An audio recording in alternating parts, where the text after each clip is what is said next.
왕은 왕비와 살았죠.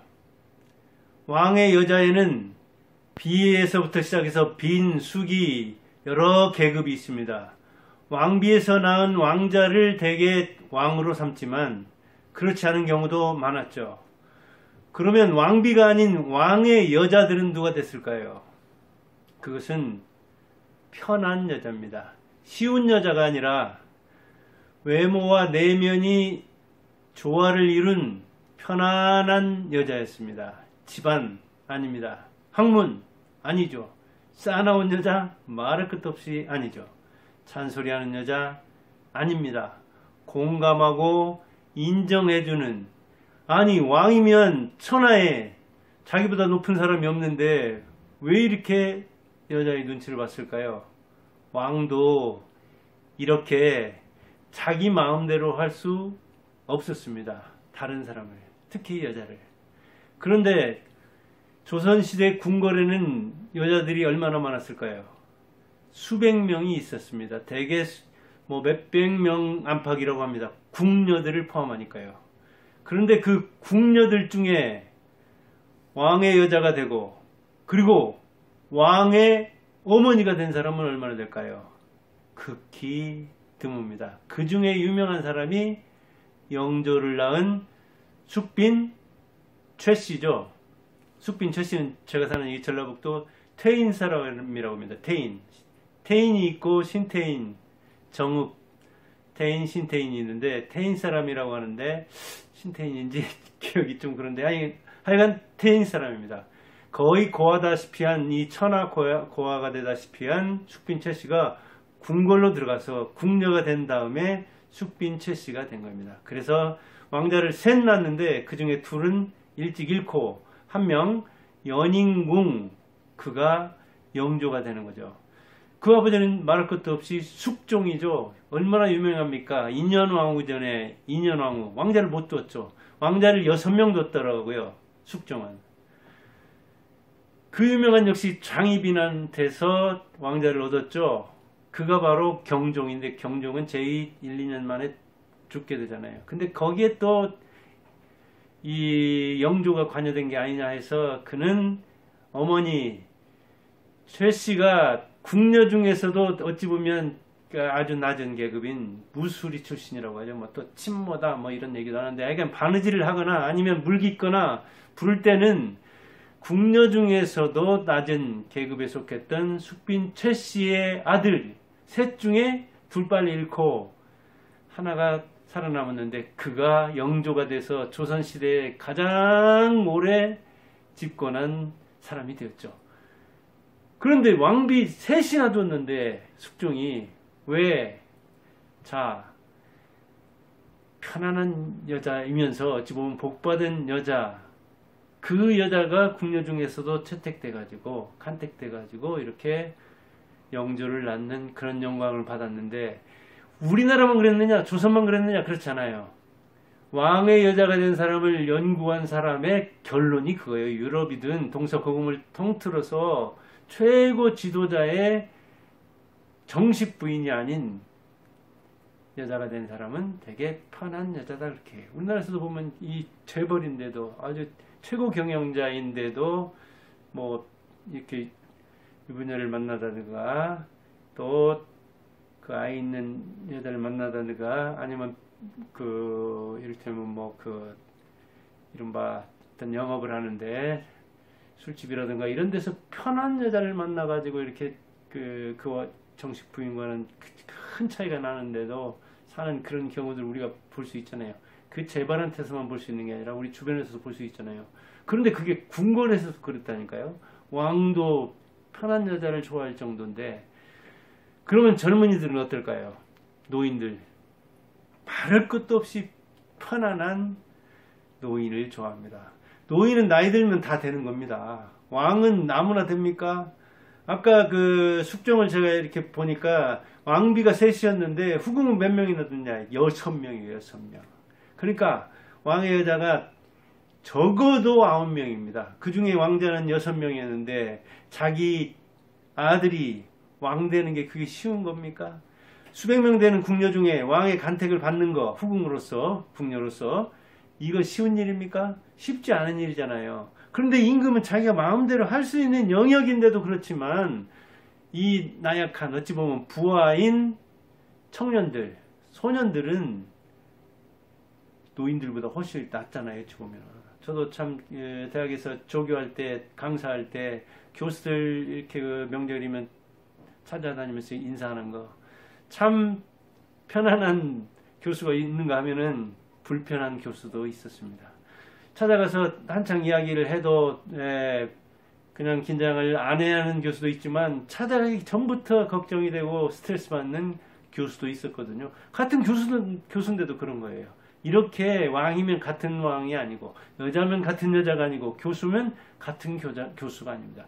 그러면 교수들이 어찌 보면 편안하게 대할 수 있는 그런 그 제자들을 그런 교수면 좋으련만 그렇지 않은 교수들도 많습니다. 제가 조교만 2년 반, 시간 강사 한 뭐 3년 얼마, 대학에서 대학원 다니면서 한 10몇 년 이렇게 교수들을 학부 때보다도 대학생 때보다도 근접해서 볼 기회가 많았는데, 그리고 제 뭐 선후배들 교수의 그 꿈을 이룬 사람도 있고, 저는 교수의 길로 가지 않고 학원이다 이렇게 저렇게 사는데, 아무튼 편안한 교수가 있는가 하면, 편안한 왕이 있는가 하면, 편안한 여자가 있는가 하면 사나운 노인도 있다고요.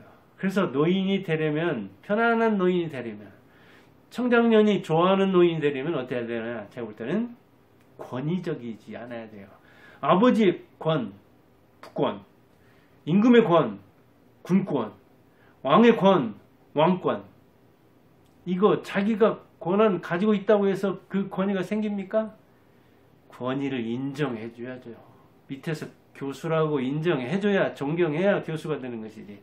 아버지로서 인정해야, 어머니로서 인정해야 그 권위가 생기는 것이지. 나는 아버지다, 나는 왕이다, 나는 교수다. 욕합니다. 돌아서면 욕한다고요. 아니, 안 보이는 데서는 왕도 욕하고, 술안주로 제일 많이 삼는 사람이 대통령이잖아요. 자기가 갖는 게 아니라 남이 줘야 권위가 생기는 건데, 그러지 않은 사람들 많습니다. 그냥 면장만 돼도, 파출소장만 돼도, 칠급만 돼도, 그냥 어디서 뭐 동네 이장만 돼도, 어찌 보면 이장도 다 높은 것이고 대통령도 다 높은 것이지만, 그러나 수평적으로 어찌 보면 그 사람들과 통해야 되는 거잖아요. 근데 그렇지 않은 경우가 많다고요. 하물며 노인은 나이 들면 다 되는 거라니까요. 자격증 주지 않아요. 권한 주지 않는다고요. 무자격 노인들이 많아요. 그런데 실제적으로 참 저도 노인이 됐는데 그런 노인이 아닌가 좀 걱정스럽기도 합니다. 그 다음에 지시적이고 교육적, 가르치는 노인보다는 배우려는 노인, 지시하는 노인보다도 같이 상의하는 노인. 과거의 경험, 노인의 경험 있죠. 저도 내 5,8년 객들로서 시골서부터 도시까지 이렇게 쭉 살아왔기 때문에 제가 겪은 이 66년의 인생 경험과 지식 얘기할 거 있죠. 제 거죠. 그러나 별 쓸모 없습니다. 사실은 우리 아들 IT하고 게임에 대해서 하는데, 제가 IT는 우리 아들을 선생 삼아야 됩니다. 그래서 컴퓨터 뭐 일 있으면 게임, 저는 일자 무식입니다. 배워야죠. 제가 걸어온 뭐 국어교육과 국문학 이쪽 계통에서는 조금 뭐 할 얘기가 있을지 모르지만, 교육자로서는 뭐 좀 이야기가 할 이야기가 있을지 모르지만은 IT 쪽 게임 IT 개발, 이 게임 이런 쪽에 대해서는 저는 전무합니다. 전무. 그러니까 노인들의 경험이라는 게 되게 그렇습니다. 옛날 같이 농사질 때는 농사 경험이라는 거, 지식이라는 것이 한 해 더 해보면 훨씬 더 유리했죠. 지금도 노인의 경험을 다 무시할 수는 없지만 별무소용이라고, 소용이 거의 없어요. 제가 모르는 영역이 얼마나 많습니까? 나이는 65세 만을 먹었지만 초등학생한테 배워야 할 게 많습니다. 그런데 자기가 나이 들었다고 해서 그 경험과 지식으로 밀어붙이려고 하면 안 된다 그런 이야기죠. 그러니까 지시적이거나 교육적이거나 훈계적이거나 그러지 말자 하는 이야기죠. 그리고 사실은 지금 젊은 세대는 우리와 경쟁해야 할 세대도 아니잖아요. 물론 젊은 세대들도 또 장점만 다 가지고 있느냐? 그렇지는 않지만 그들에게 배워야 할 점도 많으니까 어찌 보면 가르치기보다도 말하기보다도 듣기를 좋아하면 더욱더 좋죠. 이기적이 아니어야 되죠. 참 노인들 중에 꽉 막힌 사람들도 꽤 있죠. 그리고 자기 욕심만 챙기는 사람 있죠. 받을 줄만 알고 쥐었다면 펼 줄 모르는 사람들이 있죠. 그래서 노인들한테 청장년에게 사랑을 받으려면 뭐라고 합니까? 입은 닫고 주머니는 열자. 주는 자에게 복이 있나니, 입 다문 자에게, 입 다문 노인에게 복이 있나니. 이기적으로 챙기지 말고 상호 보완적으로 내가 줄 수 있는 거, 그래요. 쌀 한 말 뭐 촌에서 주는 것 돈으로 따지면 얼마 안 되죠. 그러나 그걸 노인이 주면 그 가치를 인정하고, 얼마나 이 떼약볕에서 농사 짓느라고 고추 한 근 이것 따서 말려서 저 설세부터 지금까지 농사를 짓느라고 이렇게 생각하자는 이야기죠. 그들을 이해하자는 이야기죠. 그것도 어찌 보면 나이들에 이해하는 측면이 있지만, 그걸 아는 노인들은, 저도 이 팔순 놈한테 그런 거 받으면 저는 어느 정도 경험이 있으니까 더 알아듣는 측면이 있잖아요. 자녀들은 그래서 뭐랄까 체험을 시키기도 합니다. 이번에도 그래서 고추 따는 현장에 일찍 갔는데 뭐 제대로 따지도 않고 그랬지만, 아무튼 고추라는 걸 이렇게 봄에 심어서 이 가을에 따서 말려가지고 그래서 가루를 빻아서 김장을 하는 거구나, 알게는 하자는 이야기죠. 그런 차원이 될 때 노인이 이기적이지 않고, 그러면 젊은이들도 인정하게 되는 거죠. 우리가 왕자를 낳는다 하더라도, 자, 왕의 여자가 되는 것도 얼마나 힘듭니까? 외모와 내면만으로는 안 된다니까. 여러 가지가 필요해요. 집안 빵빵하고 학문, 그건 왕비 뽑을 때고, 너무 그런 걸로 복잡하게 뽑아놓으니까 왕비는 어찌 보면 불편했는가도 몰라요, 왕에게도. 그런데 후궁이 자 간택돼가지고, 간택은 되게 뭐 왕비를 할 때라든가 세자 비를 뽑을 때 하지만, 아무튼 뭐 선택을 받아서 왕자를 낳는다 하더라도, 자 숙빈 처씨 같은 경우에도 영조의 어머니 왕자를 셋이나 낳은 걸 보면 숙종의 사랑을 굉장히 받은 거잖아요. 사랑을 받은 거잖아요. 왕자를 키우려면 지속적으로 사랑을 받아야 한다고요. 왕의 은총을 입어야 한다고요. 그런다 하더라도 자기 그 후궁의 아들이 임금되는 건 쉬운 문제가 아니죠. 물론 장자로 타는 게 훨씬 유리하지만, 조선 임금 27명 중에서도 장자는 또 뭐 7명 안팎이던가요. 장자 태어난다고 해서 또 뭐 다 왕이 되는 것도 아니죠. 변수가 상당하니까요. 세종만 해도 그렇지 않습니까? 태종이 되도록이면 장자를 안 치려고 했지만, 양령 10몇 년이나 된 이 세자를 폐세자 시키고 두 번째도 아닌 충령, 세 번째 충령을 안 치잖아요.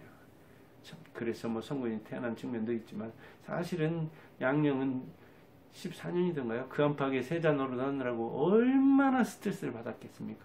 사실은 그렇게 세자 자리도 왕 자리도 마냥 좋은 건 아닙니다. 그러니까 노인 역시 마찬가지입니다. 그러니까 노인도 청장년의 사랑을 받으려고 노력을 한다는 차원에서 권위적이지 말자, 지시적, 교육적이지 말자, 이기적이지 말자. 그럼 어떻게 되나? 수평적으로 대하자, 경청하자, 그리고 상호 보완, 서로를 보완해주는 역할을 하자. 어찌 보면 아랫사람에게 배운다는 자세로, 한마디 듣는 자세로 살자. 그럴 때 오히려 젊은이들의 존경을 받지 않을까, 그런 생각을 이 추석을 지내면서 제가 인생 성형가니까 한번 제 나름대로 얘기해 보십니다. 저도 교육자 출신이다 보니까 가르치지 않아야 된다 하면서도 이렇게 구독자들에게 가르치는 쪽으로 많이 이야기를 하는데, 뭐 그걸 감안해서 들으기를 바랍니다. 감사합니다.